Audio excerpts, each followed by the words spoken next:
Serbia's transformation beyond protests. Serbia's transformation centers on the massive protest movement that has fundamentally challenged the country's political establishment. Since November 2024, demonstrations have drawn between 100,000 and 300,000 participants, with the largest gathering on March 15th bringing together citizens from across the country's major cities, including Belgrade, Novi Sad, and Niš. The movement began after the collapse of a renovated train station in Novi Sad that killed 14 people, but quickly expanded beyond this single tragedy. Students occupied university buildings across the country, establishing what they called liberated zones, where they organized lectures, cultural events, and political discussions. These occupations spread to over 50 faculties nationwide, creating a network of coordinated resistance that the government struggled to contain. Citizens surrounded the headquarters of Radio Television Serbia, the state broadcaster, demanding editorial independence and truthful reporting about the protests. Farmers blocked highways with tractors, taxi drivers organized convoys through city centers, and workers from various industries joined solidarity strikes. The demonstrations maintained remarkable discipline, with protesters cleaning up after themselves and organizing security to prevent provocations. The scale of participation reflects deep frustration with corruption under President Aleksandar Vučić's administration. The train station collapse exposed how construction contracts awarded through political connections resulted in substandard work that cost lives. Citizens discovered that the recently renovated station, part of China's Belt and Road Initiative, had been built with inferior materials despite government claims it met European safety standards. Student assemblies developed sophisticated organizational structures during the occupations. They established committees for logistics, media relations, and coordination with other protest sites. Digital communication networks allowed real-time coordination between universities in different cities, while social media campaigns reached international audiences and Serbian diaspora communities worldwide. The movement's demands evolved from accountability for the train station collapse to broader calls for political reform.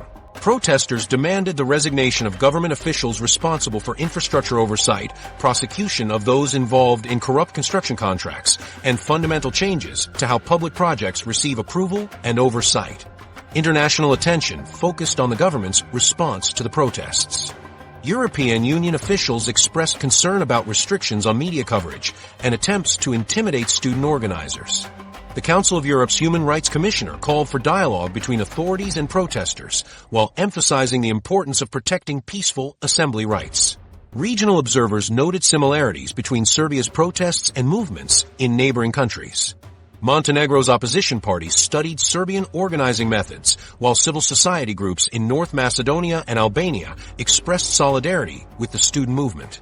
The protests demonstrated how corruption scandals can mobilize broad social coalitions that transcend traditional political divisions. The economic impact became evident as tourism declined and business confidence wavered during months of ongoing demonstrations. Some international investors delayed projects pending political stability, while others expressed support for the protesters' anti-corruption message. The uncertainty created challenges for Serbia's EU accession negotiations, with European officials linking progress to governance improvements.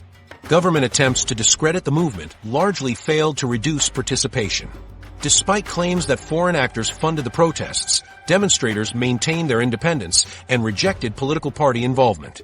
The movement's decentralized structure made it difficult for authorities to target specific leaders or negotiate settlements that would end the occupations.